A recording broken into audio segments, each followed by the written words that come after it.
हे आता आलंय नवीन हुकअप कल्चर. हे असं असतं ना की आता आपण एखाद्याशी बोलतो, जरी एक 5 मिनिटं बोललो तर कधी कधी होतं ना की काय बोरिंग माणूस होता. आता जे जेन झी सुरू आहेत, संस्कार होते आपले, जे रूढी परंपरा जे आपण चालू केलं, ह्या पिढीसाठी ते किती महत्वाचे आहेत? ते सगळ्याच पिढीसाठी महत्वाचे होते, फक्त आपल्याला त्याचे फायदे माहित नव्हते. आणि आता जेनझीचं कसं झालंय, त्यांना जोपर्यंत तुम्ही सांगत नाही ना की ह्याचं रिझन असं आहे म्हणून करायचंय तुला, तोपर्यंत ते ऐकत नाहीत. टीनेजर्सचे पण खूप इश्यूज आहेत जे मी माझ्या डोळ्यासमोर पाहते. बट एक वाटतं ना की अरे काहीच नाही करू शकत, आपल्याला माहिती एवढी इन्फॉर्मेशन आहे बट काहीच नाही करू शकत. आता जसं तुम्ही म्हटले की आधीची तुम्ही एकदम स्वच्छंद होतात, बिनधास, तर बरेच लोक स्कूल लाईफ मध्ये तसे असतात आणि इन बिटवीन काहीतरी असं होतं, अरे हा तर लय हुशार होता आणि हा मध्येच कसं काय स्टक झाला. तर त्यांना तिथनं बाहेर काढण्यासाठी लाईफ कोचची काय मदत होऊ शकते? लाईफ कोचची मदत खूप चांगली होऊ शकते. आपण कसे एकदम बिंदास असतो, बट जशी जशी आपण लाईफ फेस करतो खूप साऱ्या गोष्टींचं बर्डन घेतो. हे सगळं बर्डन घेऊन जेव्हा आपण चालतो, मग ते कुठेतरी तो जो तुमच्या मधला स्वच्छंद स्वभाव होता तो कुठेतरी सप्रेस होऊन जातो. आता सध्या जे काय असेल, आई वडील, इव्हन दो मॅरिड असेल, जे काय असेल, तर तिकडे पण त्याला क्लॅरिटी नाहीये, तर मग त्याला माहितच नाही रस्ता कोटला पकडायचं. म्हणजे असं आहे की मला दिवसभर खायचं, मला जिमला पण नाही जायचं, पण मला वजन कमी करायचं. इंक माय शिफ्ट. तर त्यामागची प्रेरणा काय होती आणि ते बुक कशाबद्दल? ते बुक ऍक्च्युअली आताच्या ही जेनझी जनरेशन त्यांच्यासाठी आहे. गोल काय की जे काय त्यांचं असेल, त्यांचं कोणाचा स्पोर्ट्स असेल, कोणाचा अभ्यास असेल, मुलींना लहानपणापासून बोललं जातं की ठीक आहे, शिकली तर शिकली, नाही शिकली चांगला मुलगा बघून लग्न करून देऊ. तर मुली जनरली ट्राय करतात की ते जॉब करतील, करिअर करतील. त्यांना एक असं झालं की मी जॉब पण करू, मी करिअर पण करू, मी घर पण सांभाळू, आणि मग म्हणून ते एक लग्नाचा रेट कमी झाला, पाहिजे तसा माणूस नाही भेटत.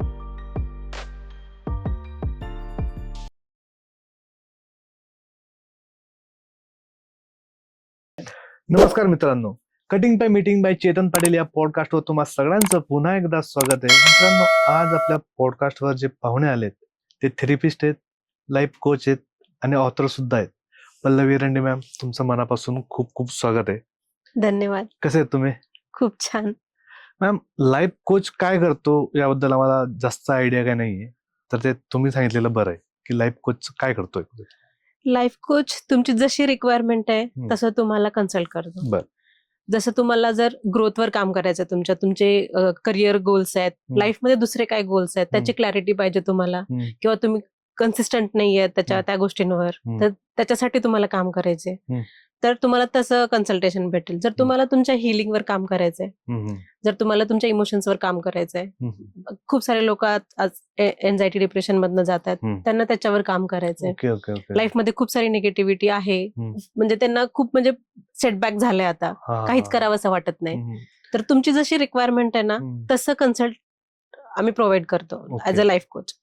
तर प्रत्येक आस्पेक्टला तुमच्या लाईफच्या एक पुश मिळतो आणि पुढे जाण्यासाठी एक क्लॅरिटी मिळते. ओके, म्हणजे लाईफ मध्ये असणारे जे ब्लॉकेज असतात विविध क्षेत्रातले, येस, त्यात लाईफ कोच आपल्याला मदत करतो. येस, त्यांच्याशी कन्सल्टेशन करून ते आपल्याला क्लॅरिटी देतात आणि मग त्याच्यातून बाहेर पडण्याचा ते मार्ग आपल्याला सुचवतात.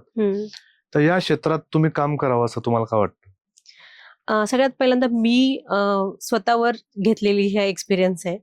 जेव्हा मी माझ्यामधले चेंजेस बघितले, जेव्हा मला माझ्यामधला जो कॉन्फिडन्स होता, जे शाळेत असताना होता, तो जेव्हा परत मिळाला, तेव्हा मला वाटलं की हे खूप मॅजिकल आहे. म्हणजे शाळेत असलेली मी परत मला सापडली, ती बिनधास्त मुलगी, काही म्हणजे कोणाशी कशाची घाबरत नाही, काहीच म्हणजे फरक पडत नाही कोण काय बोलते काय नाही.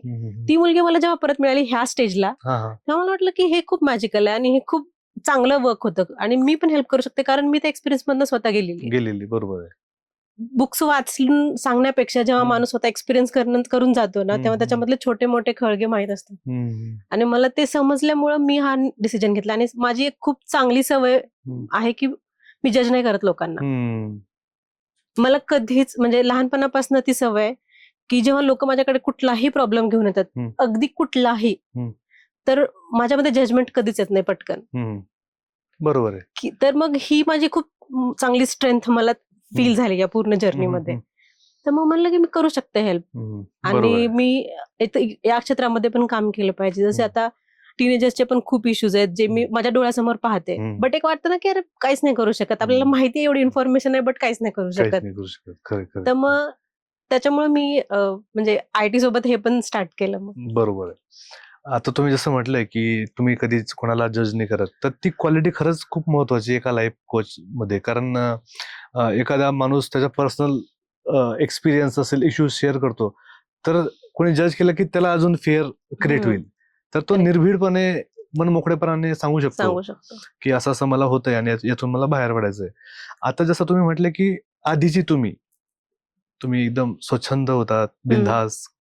तर बरेच लोक स्कूल लाईफ मध्ये तसे असतात, तर हुशारी असतात, त्यांना भाषण द्यायला लावलं भाषण देतात, स्टेज डेअरिंग सगळं असतं, आणि इन बिटवीन काहीतरी असं होतं, अरे हा तर लय हुशार होता आणि हा मध्येच कसं काय स्टक झाला. तर एक फेज येतो. तर त्यांना तिथनं बाहेर काढण्यासाठी लाईफ कोचची काय मदत होऊ शकते? लाईफ कोचची मदत खूप चांगली होऊ शकते. कारण लहान असताना ना कुठल्या गोष्टीचं तुम्हाला म्हणजे कन्सर्न नाहीये जास्त. आपण कसे एकदम बिंदास असतो. बट जशी जशी आपण लाईफ फेस करतो, खूप साऱ्या गोष्टींचं बर्डन घेतो. बरोबर आहे. आणि कल्चरल बर्डन म्हणा, सोसायटी बर्डन म्हणा, फॅमिली बर्डन म्हणा, प्रेशर जे काय असेल, पियर प्रेशर इन दॅट केस, की ह्याच्याने तसं जास्त मार्क्स आणले, किंवा ह्याचा मुलगा तसा वागतो, त्याची मुलगी तशी वागते, है ना. खरं. मग हे सगळं बर्डन घेऊन जेव्हा आपण चालतो, मग ते कुठेतरी तो जो तुमच्यामधला स्वच्छंद स्वभाव होता तो कुठेतरी म्हणजे हे दबून सप्रेस होऊन जातो.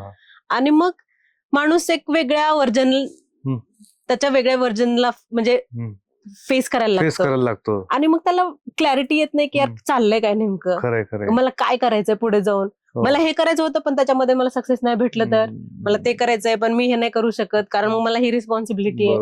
मग ह्या सगळ्या गोष्टींचं बर्डन येतं आणि मग असं होतं की स्टक झालंय तिकडे माणूस. ओरिजिनल व्हर्जन मिस आउट झालं. इव्हन दो रिलेशन जे आहेत त्यांच्या लाईफमध्ये आता सध्या जे काय असेल, आई वडील, इव्हन दो मॅरिड असेल, जे काय असेल, तर तिकडे पण त्याला क्लॅरिटी नाहीये. तर मग त्याला माहितच नाहीये की रस्ता कुठला पकडायचा, मला कुठल्या गोष्टीला किती महत्व द्यायचंय हे पण माहिती नाहीये. मग त्याच्यामुळे खूप तो असा सपरेट झालाय आणि खूप तिथे स्टक झालाय. त्याला म्हणजे समजत नाहीये की पुढे कसं जायचंय मला. तर मग तिथून पुढे नेण्यासाठीच आम्ही मदत करायला बसलो ऍक्च्युली. तरीही आपल्या समाजामध्ये लाईफ कोच बद्दल अवेअरनेस नाही की असं झाल्यानंतर कोणतरी आहे, थेरपिस्ट असतात की ते मदत करतात. पण लोक म्हणतात की अरे मी इतका पण वाईट परिस्थितीत नाही, आता एक्स्ट्रीम नाही, पण ते एक्स्ट्रीम असतं. तर अशा कोणत्या परिस्थितीनंतर तुम्ही स्वतःला सांगायला पाहिजे किंवा घरच्यांनी त्याला सांगायला पाहिजे की आता आपल्याला कन्सल्टेशनची गरज आहे, आणि त्यात काही चुकीचं नाही. लोकांना वाटतं की मग माझ्या डोक्यावर परिणाम झालाय का, किंवा म्हणजे मी का वेळ आहे का बाबा करायला. तर ती कमीपणाची भावना नाही, तुम्ही उलट कन्सल्टेशन घेता जेणेकरून तुम्हाला त्यातून बाहेर निघायचं. तर हे कसं चेंज करता येईल आपल्याला? ते प्रत्येकाला एक तर पहिल्यांदा स्वतःला ते हे पाहिजे इन्स्टिंक्ट की मला स्वतःवर काम करायचंय. अगदी बरोबर. कारण जोपर्यंत समोरचा माणूस ती एनर्जी देणार नाही, तर मग मी कितीही काम करून काय फायदाच नाही ना.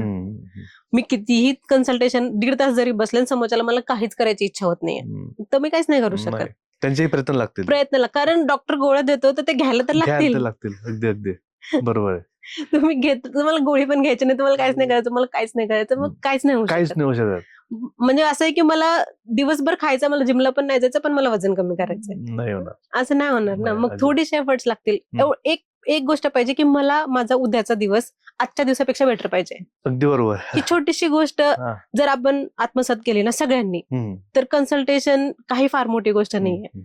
आता मी IT इंजिनियर असून मी जेव्हा मला माझ्या स्वतःसाठी कन्सल्टेशन घेतलं होतं की तेव्हा मला वाटलं होतं की यार हे खरंच माझं बेस्ट व्हर्जन बाहेर आणेल आणि मला याच्यासोबत काम करायचं. आणि मी माझ्यावर 9 महिने काम केले. बापरे.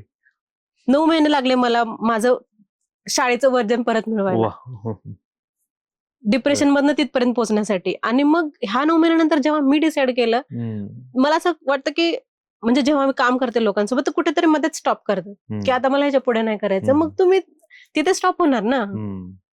तुमची एनर्जी लागेल तेवढी, तुमचे एफर्ट्स लागणार तेवढे. अगदी बरोबर. क्विट नाही करू शकत तुम्ही.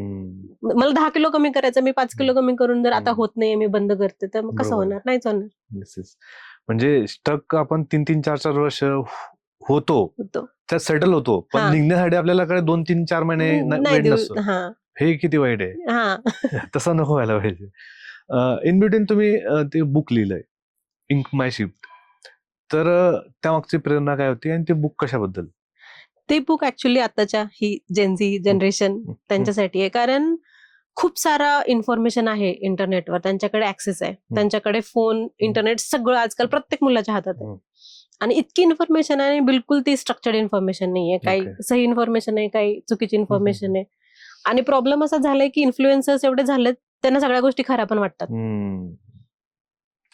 आणि त्याच्यामध्ये ना त्यांना हे समजत नाही की रियालिटी काय आहे आणि टेम्पररी नाही जे काय ते काय, त्याचं पण काय डिफरन्स नाहीये. परत त्यांना त्याच्यामध्ये इतके हे गुण गेलेत की किती स्क्रीन टाइम ठेवायचा, दिवसभर फोन, आणि मग आपलं गोल काय, की जे काय त्यांचं असेल, त्यांचं कुणाचा स्पोर्ट्स असेल, कुणाचा अभ्यास असेल, कुणाचं काय असेल, तर त्याला किती आपण फोकस केलं पाहिजे, त्याचं पण काही म्हणजे स्ट्रक्चर नाहीये. इव्हन दो त्यांना हे पण नाही कळते की मला आता फॉर एक्झाम्पल आपण बोलतो की अट्रॅक्शन बद्दल, तर हे नाही त्यांना कळते की हे आता टेम्पररी आहे, हे माझ्यासोबत होते कारण ही माझी एज आहे. ही तर अवेअरनेस आपल्याला पण कधी कुणी दिली नाही, जनरली कोणी देत नाही. बट मला वाटतं की थोडीशी अवेअरनेस आपण दिली पाहिजे मुलांना. उद्या जाऊन त्यांना हे बोलण्यापेक्षा की तू चुकलास किंवा तू चुकलीस, आधी थोडीशी अवेअरनेस दिलेली कधीही चांगली. तर मग मला वाटतं की थोडीशी अवेअरनेस आपण देऊ शकतो मुलांना त्यांच्या ह्या एज मध्ये, जेवढी त्यांना गरजेची आहे. आणि काय फार म्हणजे बुकमध्ये असं खूप सारं लिहिलंय, खूप सारं ते छोटे छोटेसे पहिलं गायडन्स लिहिले मी, छोट्या छोट्या स्टोरीनुसार, म्हणजे स्टोरीचा रेफरन्स देऊन, आणि मग त्याच्यानंतर त्यांना क्वेश्चन्स दिलेत क्लॅरिटीसाठी, त्यांच्या स्वतःच्या क्लॅरिटीसाठी. आणि मग ते क्वेश्चन्स त्यांनी सॉल्व्ह केले की त्यांना थोडं कळेल की मी कुठपर्यंत आहे. आणि मग जेव्हा त्यांना ते कळेल की मी कुठपर्यंत, तर ते सॉल्व्ह करण्यासाठी नंतर मग 20 डेजचा मी एक्सरसाइज दिली आहे की तुम्ही 20 डेज एक क्वेश्चनचे आन्सर लिहायचा प्रयत्न करा, की थोडंफार तरी ते रिकव्हर होऊन जाईल किंवा हील होऊन जाईल. अगदी बरोबर.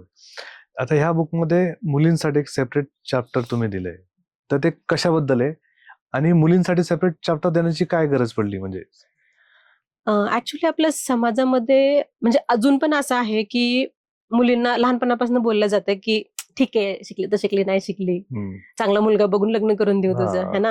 एक म्हणजे अजून विलेज गावाकडच्या साईडला तर अजून ही मेंटॅलिटी आहे. आणि मुलींना पण माहित नाही, इंजिनिअरिंग वगैरे करतात आणि फक्त एवढ्यासाठी करतात की मला इंजिनियर मुलगा पाहिजे आणि मला लग्न करून सेटल व्हायचं. मला वाटतं की इथं कुठेतरी तुम्ही मागे पडता की तुम्ही स्वतःचे 2 पैसे जरी कमवत असाल ना, तर तुम्ही ते कमवत राहिले पाहिजे.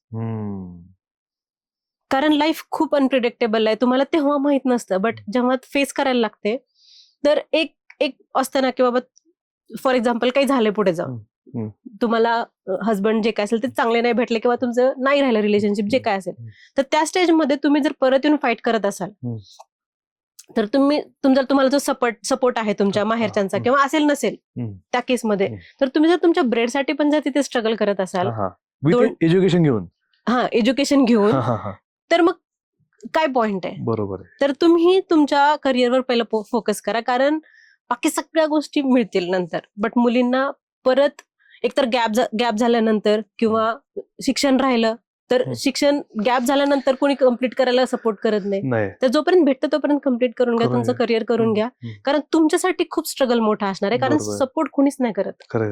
कारण आई वडिलांचं, भावांचं पण एक झालेलं असतं की झालं आता हिचं लग्न है ना, आता ही आमची जबाबदारी नाही. बट तुम्ही कोणाकोणाशी भांडणार मग त्या टाइम मध्ये, आणि मग सगळ्यांची भांडत बसलं तर तुमच्या मेंटल स्टेटचं काय होईल? त्यापेक्षा स्वतःची भाकरी कमवा आणि मग कोणाशी भांडायचं ते भांडा. अगदी अंगात ताकद आल्यानंतर भांडता येईल. आणि जसं तुम्ही म्हटलं ना की 2 पैसे जरी कमवतायत ते कमवत राहायला पाहिजे, कारण तो कॉन्फिडन्स वेगळा असतो, सॅटिस्फॅक्शन वेगळं असतं की माझ्याकडे पैसे, म्हणजे ते वेगळीच एनर्जी आपल्याला देऊन जातं, जे आपण एनर्जी पण आहे. आणि एक आपण स्वतःला बाउंड्री ठेवायला पण शिकतो की मला असं कुणी ट्रीट नाही करू शकत, सेल्फ रिस्पेक्ट पण वाढतो, येते माणसामध्ये. मॅम, तुम्ही सांगितल्याप्रमाणे आता मुलींनी करिअरवर फोकस केलं पाहिजे, की बऱ्याच गोष्टी येतील आणि जातील. करिअर असलं की तुम्ही सुरक्षित राहतात, फ्रीडम तुम्हाला असतं, फायनान्शियल फ्रीडम असतं. पण आता आपण बघतो की लग्नच्या पॉइंट ऑफ व्ह्यूने मुलींचा जरा नकार दिसतोय की लग्न करायचं नाही किंवा मग लेट करायचं, उशिरा करायचं, एक्साइटमेंट नाही अजिबात. तर हे काय होतंय? ते बघत आलेत ना त्यांच्या आईंसोबत, म्हणजे लग्न नेमकं काय. एकतर आता मुली जनरली ट्राय करतात की ते जॉब करतील, करिअर करतील. त्यांना एक असं झालं की मी जॉब पण करू, मी करिअर पण करू, मी घर पण सांभाळू, मी मुलं पण करणार. मग जर सगळंच मला करायचं तर मग मला काय गरज आहे? एक ते असं झालंय. मग त्यांना आजकाल कुणी सिक्युरिटीसाठी, कुणी पैशांसाठी, म्हणजे पैसा म्हणण्यापेक्षा तेच जी लाईफ सिक्युरिटी आहे त्याच्यासाठी आजकाल मुली बघतात की नाही, मला असा जोडीदार पाहिजे की जो माझ्या सोबत माझ्या इक्वॅलिटीने करेल, मला ऍज अ पार्टनर पाहिजे कोणीतरी. कारण बाकीचं सगळं तर मी करू शकते, मला ती इमोशनल जर सपोर्ट नसेल, बरोबर आहे, मला माझा मित्र नसेल आयुष्यभर तो, तर मग मी कशाला ह्या सगळ्या अननेसेसरी रिस्पॉन्सिबिलिटी मध्ये पडू. बरोबर आहे. कारण त्या अख्खं आयुष्य त्याच्यात गेलं असतं त्यांचं. आधी भावंडांचं करा, आई वडिलांचं करा, पाहुणे रावणे हे करा, आणि लग्न झाल्यानंतर. पण आता काही ठिकाणी असं पण चित्र पाहायला मिळतं आपल्याला की जे नवीन कपल्स आहेत दे आर सो टॅलेंटेड, म्हणजे खूप अवेअर आहेत, ओपन माइंडेड पण आहेत, आणि ते काम वाटून घेतात घरामध्ये. दोघ जण जरी जॉबला असले तर आल्यानंतर मी भाजी कापून देतो, तू पोळ्या चपाती वगैरे कर काहीतरी, किंवा मी घरावरून घेतो, भांडे धुवून घेतो. हे शेअरिंग केअरिंग मध्ये, आणि त्यांना असं काही बर्डन नाही, ते हॅपीली करतायत. शो ऑफ साठी पण नाही करत. हेच पाहिजे ना, हे बॉन्डिंग तुम्हाला, बॉन्डिंग पाहिजे मुलींना. आणि आता तुम्हाला पुण्यासारख्या सिटीमध्ये थोडंसं पाहायला मिळत असेल, बट तुम्ही थोडंसं गावाकडे जाऊन बघा, इथे पण 100% नाहीये अजून ते. इथे पण खूप सारे अशी लोक आहेत की मी असाच राहणार, तुला जमत असेल तर राहणार तरी निघ. मी म्हणजे फॉर एक्झाम्पल साधी गोष्ट की एखादी मुलगी म्हणते की मला तू ह्या मुलीशी बोललेलं नाही आवडत, मी बोलणार, तुला जमत असेल तर राहणार तर जा. हे पण म्हणजे अजून पण ती मेंटॅलिटी आहे की तू बायको आहेस, तू राहायलाच पाहिजे इथे. खरे, ही मेंटॅलिटी अजून पण आहे. मग मुली म्हणतात की मी सगळं करते, मग मी हे का अननेसेसरी कॅरी करू माझ्यासोबत. बरोबर. आणि मग म्हणून ते एक लग्नाचा रेट कमी झाला किंवा लवकर करत नाहीत, कारण त्यांना ते पाहिजे तसं कनेक्शन नाही भेटत, पाहिजे तसा माणूस नाही भेटत. बरोबर. आणि त्यांना थोडस फिअर ऑफ फॅक्टर असतं की फ्रीडम परत जे मिळालंय थोडंफार ते परत जाईल हातातून. ते पण आहे, कारण कितीही तुम्ही बोललात तर रिस्पॉन्सिबिलिटी ही येते. इव्हन तो तुमचा पार्टनर सपोर्टिव्ह असेल तर त्याचे घरचे कसे आहेत ते नाही माहिती, किंवा पाहुणे आल्यानंतर तो तेव्हा काम नाही करणार. घरात गेस्ट आले की तो हात लावणार नाही, तेव्हा 2 दिवस तू करून घे, कसं ते नावं ठेवतील, आणि ते गेले की परत तो बॅक टू वर्क. मग तेच आहे ना की पाहुणे आल्यानंतर मग हिला करणं भाग आहे, कारण मग ते सोसायटीला दाखवायचं की नाही ना बाबा मी नाही करत, मी बायकोच करते. मग ते सगळं शो ऑफ साठी आहेच शेवटी. आता आपण बघतो की रिलेशनशिप जितकी महत्वाची आहे आफ्टर मॅरेज, बिफोर मॅरेज, तर आता हुकअप कल्चर्स खूप ट्रेंडिंग ला जात आहेत. आणि नेमकं हुकअप कल्चर काय आहे आणि त्याचे लोकांवर किंवा टीनेजर्सवर, त्यांच्या बुद्धीवर किंवा मानसिकतेवर पडणारे प्रभाव कोणते कोणते? ऍक्च्युली खूप निगेटिव्ह प्रभाव आहे ते, कारण आपली जी इंडियन कल्चरमध्ये लग्न वगैरे या सगळ्या गोष्टी घालून दिल्यात, त्याचं काहीतरी रिझन आहे. की रिझन असं आहे की लाईफमध्ये ड्रामा कमी होईल तुमच्या.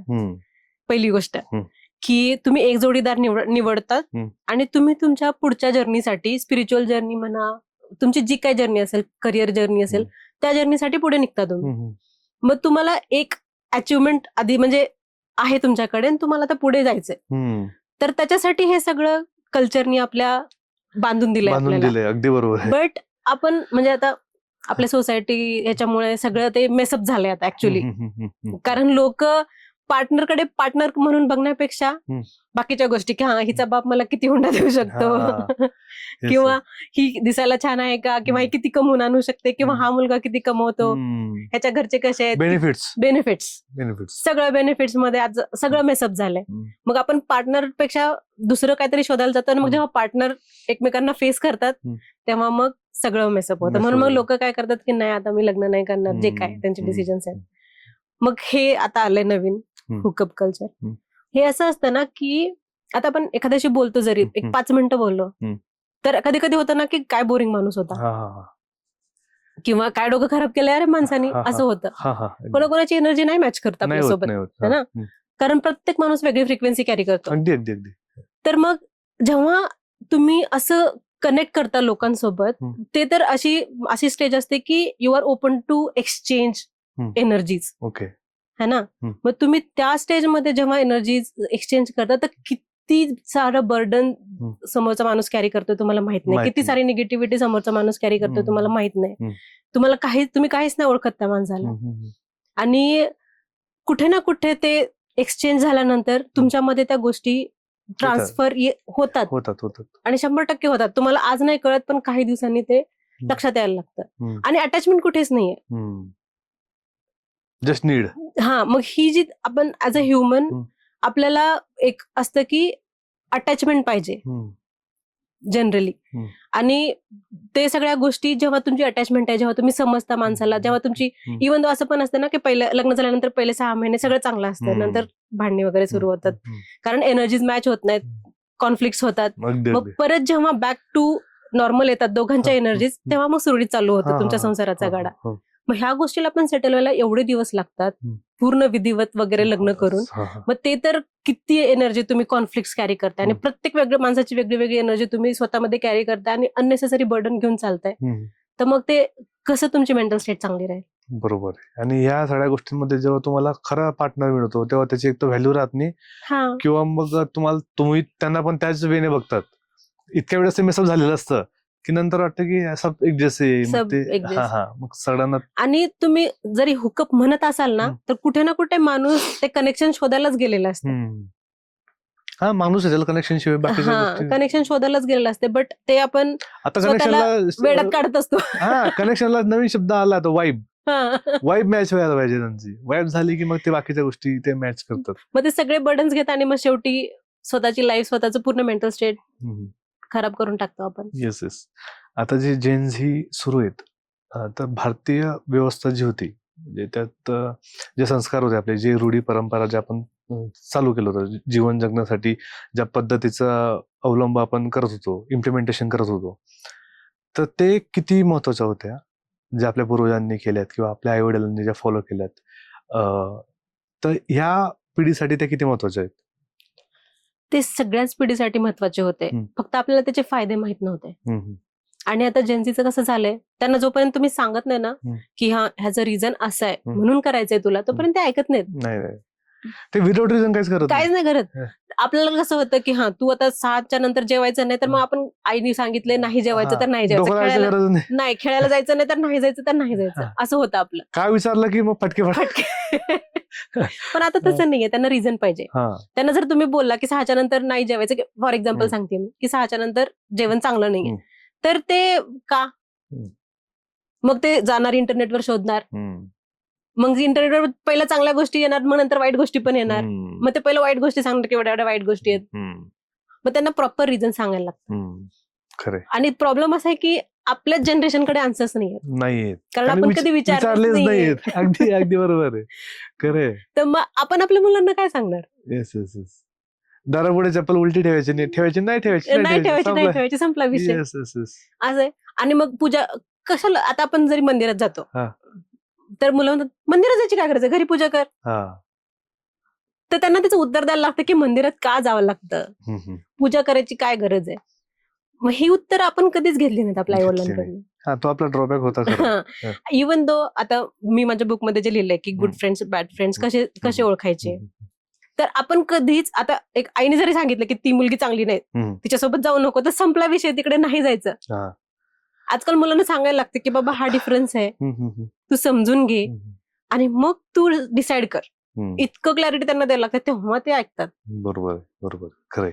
मग म्हणून ही जे आपले ट्रेडिशन्स आहेत, हे जे सगळ्या गोष्टी आहेत, त्याचं तुम्हाला आधी महत्व आपल्याला समजून घ्यायला लागेल, त्याचे रिझन्स आपल्याला समजून घ्यायला लागतील, आणि मग त्यांना सांगायला लागतील, आणि तेव्हा ते कुठे इम्प्लिमेंट करणार. खरंय. आणि ते ऍक्च्युअली खूप फायदेशीर आहेत, म्हणजे सगळ्या गोष्टीचा वेगळा बेनिफिट आहे. इव्हन तो जेवणाच्या वेळेपासनं जे तुम्ही पूजा करता, जे तुम्ही आरती करता, सगळ्या गोष्टींचा एक सायंटिफिक रिझन आहे, तर ते त्यांना समजवणं खूप गरजेचं आहे. अगदी बरोबर. येस मॅडम, अशा कोणते ते पॉइंट्स असतील की जे आपण आपल्या आयुष्यात इम्प्लिमेंट केले पाहिजे, आणि this is for all the generation, की ते आपल्या लाईफमध्ये इम्प्लिमेंट केल्यानंतर आपली लाईफ अजून बेटर होऊ शकते, किंवा मग आपल्याला जे मध्ये मध्ये एन्झायटी येते, डिप्रेशन येतं, नैराश्य येतं, ब्लॉकेजेस येतात, ते कमी येतील किंवा येणारच नाही. मी सगळ्यात महत्वाचं म्हणेल की पहिल्यांदा तुम्ही क्लॅरिटी घ्या, की ब्लॉकेजेस जे येतात ना, lack of clarity, most of the time सेमच रिझन की लॅक ऑफ द क्लॅरिटी. कारण तुम्हाला माहित नाही, आता खूप साऱ्या मुलांचं बघितलंय मी, साधं सासू सुनेचं भांडण आहे, बट ते पोरं, म्हणजे ते जे मुलं आहेत त्यांचे पूर्ण मध्ये सँडविच झालेले, कारण त्यांना स्वतःला क्लॅरिटी नाहीये की मला कुठं स्टँड घ्यायचंय, किंवा मला स्टँड घ्यायचंय की नाहीये. प्रत्येक गोष्टीचा विचार करत बसणार, ओव्हर थिंकिंग करत बसणार की आता मी काय करू, माझ्याच्याने काहीच होत नाही, माझ्याने घर मॅनेज होत नाही. ते मॅनेज करायचं काम तुमचं नाहीच आहे. Yes yes yes. ही साधी म्हणजे एक नॉर्मल डे टू डे लाईफचं Yes, yes. एक्झाम्पल देते मी. आणि काहीतरी पद्धत असेल ना क्लॅरिटी घ्यायची. म्हणजे आपण नोटबुकवर पण लिहितो कधी कधी की बाबा डोक्यात कोणते कोणते प्रश्न आत्ता येत आहेत, किंवा मग कोणत्या गोष्टी चांगल्या घडतायत आणि कोणत्या गोष्टी चांगल्या म्हणजे त्याची काही पद्धत आहे का क्लॅरिटी? खूप साऱ्या पद्धती आहेत त्याच्या.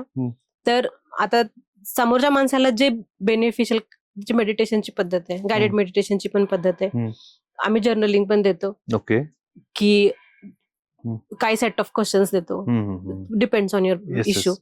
आणि जर्नलिंग पण देतो. त्याच्यानंतर आम्ही त्यांना एक्सरसाइजेस पण देतो. काही काही लोकांना कॉन्फिडन्स कमी असतो, तर त्यांना 2-3 वेळा दिवसातनं 5-5 मिनिटं देऊन असे करायचे एक्सरसाइजेस देतो. तर मग ह्या सगळ्या गोष्टी थ्रू त्यांना थोडी थोडी क्लॅरिटी. पहिल्यांदा तर प्रॉब्लेम असा आहे की स्वतःबद्दल पण क्लॅरिटी नाही आहे, की माझ्यामध्ये काय चांगल्या गोष्टी आणि माझ्यामध्ये काय वाईट गोष्टी आहेत. इथून सुरुवात आहे आपली. खरंय. म्हणजे मला माझी स्ट्रेंथ पण माहित नाही आयुष्यामध्ये. माझ्यामध्ये 2 गोष्टी चांगल्या आहेत, मला ते पण माहित नाही. तर मग तिथून क्लॅरिटी द्यायला लागते की तुझ्यामध्ये ह्या 10 गोष्टी चांगल्या आहेत, ह्या 5 गोष्टी खराब आहेत, तर तुला ह्या 5 गोष्टीवर काम करायचंय. आणि हे जे होतंय तर हे त्या गोष्टींचं आउटपुट आहे. बरोबर आहे. आणि लग्न झाल्यानंतर जे सासरचे असतात बेसिकली, तेव्हा थोडंसं कॉन्फ्लिक्ट क्रिएट होतं फॅमिलीमध्ये, भांडायला लागतं. तर ते कसं सॉल्व्ह केलं गेलं पाहिजे? मी म्हणते पहिला आपण ना रिॲक्ट करायच्या ऐवजी ना रिस्पॉन्ड करायला शिकलो ना प्रत्येक गोष्टीला, तर तिथे अर्ध्याच्या वर प्रॉब्लेम सॉल्व्ह होतात. म्हणजे जरा एक्झाम्पल देऊन सांगा. रिॲक्ट आणि रिस्पॉन्ड लोकांना एकच वाटतं. हा नाही, खूप डिफरन्स आहे. एखादा टॉन्ट आला तर त्या टॉन्टला जर मी पण टॉन्ट दिला तर दॅट इज रिॲक्ट. ओके, ठीक आहे. पण जर मी समजून सांगितलं की हे असं नाहीये, किंवा ही गोष्ट मला समजते की बाबा समोरच्या माणसामध्ये इन्सिक्युरिटी आहे, फॉर एक्झाम्पल की आईला इन्सिक्युरिटी आहे की ही माझ्या मुलाला माझ्यापासून लांब करेल, मला हे समजते, तर मी त्या आईला सांगेल की मी म्हणजे एक माझी थॉट ऑफ क्लॅरिटी मी अशी सांगेल की असं काही नाहीये माझं, किंवा माझ्या डोक्यात असं काही नाहीये, मला पण छान वाटतं तुमच्यासोबत राहायला, मी का असं करेल. पण तेव्हा त्यांना जेव्हा ती क्लॅरिटी येते तर ते एकतर टॉन्ट मारणं बंद करतील. आणि जेव्हा टॉन्ट जरी आला तर मी परत टॉन्ट मारण्यापेक्षा त्यांना जर मी हे सांगितलं, किंवा फॉर एक्झाम्पल बोलतात ना की तुझ्या घरी असं नाही आहे, हे आमच्या घरी असंच आहे, तो असं नाही करायचं, असं बोलतात ना. तर मग मी जर बोलले त्यांना की मला माहित नाहीये, तर मला तुम्ही सांगा, मी नेक्स्ट टाइम ट्राय करेल असं करायचं, है ना. हे झालं रिस्पॉन्ड. म्हणजे रिस्पॉन्स म्हणजे त्याला आता आपण क्लॅरिटीने समजून सांगितलं तर त्यांना क्लॅरिटी येते, म्हणजे त्यांना समजतं सोप्या भाषेत की असं आहे. अदरवाईज मग भांडणं उठतील. करेक्ट. इव्हन तो आपण सकाळी ऑफिसला निघालो, लेट झालाय, ट्रॅफिक आहे, तर मी तिथे इरिटेट होते, मी तिथे शिवा देते ट्रॅफिकला, ते झालं रिॲक्ट. पण आता ट्रॅफिक आहे, मी काहीच नाही करू शकत, तर मी गाणे ऐकते, चल मी ठीक आहे गाणे ऐकते. Yes yes. किंवा मग समोरच्या माणसाला पण इन्फॉर्म करू शकतो की मी लेट होणार आहे, आधीच इन्फॉर्मेशन. तर हे आपल्या हातात असलं पाहिजे की हे तुम्हाला तुमचं ते स्टेट ऑफ माइंड तेवढं क्लिअर असलं पाहिजे की तुम्हाला तिथे म्हणजे ते कधी येतं की तुमच्या ते प्रॅक्टिसने, तुमच्या ह्या सगळ्या क्लॅरिटीने येतं, ते लगेच नाही येत. ग्रेट. मग पण ते ही सगळ्यात मोठी गोष्ट वाटते मला, हा सगळ्यात मोठा डिफरन्स वाटतो. येस. आणि सगळ्यात चॅलेंजिंग पार्ट आता असं होतं आपल्या सोसायटीमध्ये, टीनेजर्स. ते काही ऐकायच्या मानसिकतेमध्ये नसतातच, आणि दे आर टेक्नोसेव्ही आहेत, खूप जास्त एनर्जी आहे, खूप जास्त इन्फॉर्मेशन आहे, आणि खूप जास्त भरकटले. तर त्यांच्याबद्दल काय सांगणार? ऍक्च्युली मी तेच थोडंसं स्ट्रक्चराइज करण्यासाठीच बुक लिहिलंय.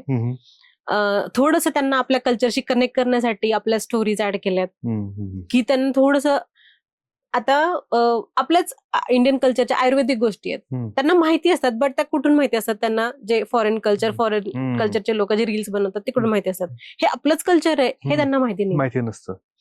मग एक तर असं झालंय की तुम्हाला काय माहिती नाहीये, जे आम्हाला माहिती आहे ती 100% एकदम भारी इन्फॉर्मेशन आहे, तुमच्याकडे काहीच इन्फॉर्मेशन नाहीये, हे त्यांच्या डोक्यामध्ये पक्क फिट झाले. मग त्यांना एक गोष्ट 3-4 वेळेस 4 पद्धतीने सांगायला लागते, तेव्हा त्यांना कुठे कळतं. बरोबर. मग त्याच्यासाठी आपली थॉट ऑफ क्लॅरिटी खूप पाहिजे की मला कुठल्या ह्याच्यामध्ये स्ट्रक्चरमध्ये ह्या समोरच्या माणसाला समजून सांगायचं. आपल्याकडे पण पेशन्स पाहिजे. आणि एक तर सगळ्यात चांगली गोष्ट म्हणजे त्यांना स्वतःलाच समजलं ना तर मग आपल्याला सांगायची गरज नाही पडत. बरोबर, खरंय. कारण आपण कितीही सांगितलं तर त्यांना वाटतं की माझ्या मम्मी पप्पांना काही त्यांना एकदा व्हॅल्यू समजली की हा. ह्याच्यात काहीतरी आहे हा. जे आपल्याला युजफुल आहे, देन मग विषय संपतो तिकडे. मग त्यांना ते स्मार्ट आहेत हा तेवढे स्मार्ट आहेत, स्मार्ट आहेत तसे. ते खूप स्मार्ट आहेत ऍक्च्युली. आणि ऍक्च्युली मला वाटतं की ते हम्म. फिलिंग्स रिलेटेड ना त्यांना अवेअरनेस आपल्यापेक्षा चांगली येस आपल्यापेक्षा चांगली आहे. फक्त त्यांना ते स्ट्रक्चर्ड करणं आपलं थोडंसं काम आहे. Yes yes. बाकी आपल्यापेक्षा जास्त स्मार्ट आहेत, आपल्यापेक्षा जास्त अवेअर आहेत. इवन दो जेव्हा ते लिहितात कुठल्या गोष्टी तर ते डिटेलमध्ये लिहितात, आपल्याला विदाउट फिअर लिहितात ते. विदाउट फिअर लिहितात. हो अगदी. आपण आपल्याला ते माहितच नव्हतं ही नाही, गोष्ट नाही, म्हणा, नाही, खरंय. बट त्यांच्या मध्ये तेवढी क्लॅरिटी दिसते मला येस आजकाल. येस. आणि तर फक्त शेअरिंग ते- पण खूप स्ट्रॉंग असतं हो. त्यांचं. विदाउट हेजिटेशन सगळं शेअर करतात ते, प्रॉपरली शेअर करतात ते. ओपन माइंडेड म्हणतो ओपन माइंडेड खूप ओपन ते त्या बाबतीत खूप बेनिफिशियल आहे. फक्त आता थोडंसं हे आपल्या सोशल मीडिया याच्यामुळे थोडंसं असं झालंय की कुठली करेक्ट इन्फॉर्मेशन आहे कुठली नाहीये एवढंच त्यांना समजत नाहीये, बट ते हळूहळू कळेल. आणि मग असं म्हणजे आता आपल्यासारखे लोक आहेत की बाबा जे ट्राय करतात की तुम्ही कनेक्टेड राहा आपल्या रूटशी कुठे ना कुठे, हे खूप बेनिफिट करेल पुढे जाऊन. तर मग अशा लोकांची थोडी हेल्प झाली तर ते अजून चांगलंच होईल पुढे. Yes yes yes, definitely. आणि आता हे जसं तुम्ही म्हटले की हेल्प झाली तर, पण ते हेल्प करण्यासाठी जर किंवा हेल्प घेण्यासाठी तुम्हाला जर कॉन्टॅक्ट करायचं असेल, ज्यांना कन्सल्टेशन पाहिजे तुमच्याकडनं, तर ते कसं आणि कुठं आपल्याला कॉन्टॅक्ट करू शकतात? माझा इंस्टाग्राम आयडी आहे सोलशिफ्ट ट्रान्सफॉर्मेशन. ओके. माझ्या बुकमध्ये पण मी माझा आयडी येस येस, आपण मेन्शन खाली केलाय. डिस्क्रिप्शन बॉक्स मध्ये तो मेन्शन करून देऊयात. हा, येस येस. आणि बुकमध्ये पण आहे. इवन दो टीनेजर्सला जरी कुठे प्रॉब्लेम आहे, ऍक्च्युली त्यांच्या सगळ्या इमोशन्स बद्दल लिहिले मी. सगळ्या अट्रॅक्शन पासनं त्यांचे गुड फ्रेंड्स बॅड फ्रेंड्स, त्यांचं पियर प्रेशर ॲज इन की एखादा फ्रेंड म्हणतो ना की चल माझ्यासोबत सिगरेट पी, ते पण लिहिले मी. अच्छा. म्हणजे प्रत्येक त्यांच्या लाईफमध्ये कसं नाही म्हणायचं. आणि आपण पहिल्यांदा म्हणजे की बाबा हा चला मला ह्याच्यासारखं व्हायला पाहिजे, ह्या प्रेशरमध्ये घेतो, तर मी ह्याच्याबद्दल पण लिहिले. मी मंथली सायकल बद्दल पण लिहिले मुलींच्या, आणि मी सांगितले मुलांना की तुम्ही वाचा ते. तर त्यांच्या प्रत्येक आस्पेक्ट बद्दल लिहिले मी. त्याच्या पुढे जाऊन करिअर गोल्स बद्दल लिहिले. ओके. पुढची करिअर क्लॅरिटी तुम्हाला कशी भेटेल त्याच्याबद्दल लिहिले. त्याच्याबद्दल पण क्वेश्चन आन्सर्स लिहिलेत. हे सोडून जर तुम्हाला काही अजून दुसरं हवं असेल तर तिथं मी लिहिलंय माझं इंस्टाग्रामचा आयडी, तुम्ही तिकडे मला डीएम करू शकता. आम्ही सुद्धा खाली मेन्शन करून देऊ. म्हणजे बुक्स रीड केल्यानंतर तुमचे बऱ्यापैकी डाऊट्स क्लिअर होतील, ऍटलीस्ट क्लॅरिटी येईल. अपार्ट फ्रॉम दॅट तुम्हाला काही अजून काउन्सिलिंग करायचं असेल तर डेफिनेटली ते तुमची मदत वगैरे घेऊ शकतात. करेक्ट. आणि बुक्सची लिंक सुद्धा आपण डिस्क्रिप्शन बॉक्स मध्ये टाकू शकतो. जितक्या सिंपल पद्धतीने तुम्ही हा विषय मांडलाय तितका सो इम्पॉर्टंट सुद्धा आहे, खूप इम्पॉर्टंट आहे. म्हणजे आता बरेच लोक डिप्रेशन मध्ये 5-5, 10-10 वर्ष घालवतात. त्यांचं एक चांगलं आयुष्य असतं, एक जवानी असते, ज्यात ते बरंच काही काम करू शकतात. आणि एन्झायटी, डिप्रेशन ह्या गोष्टींमुळे त्याला सामाजिक कारणीभूत आहे. तर लाईफ कोचेसची खरंच खूप गरज आहे.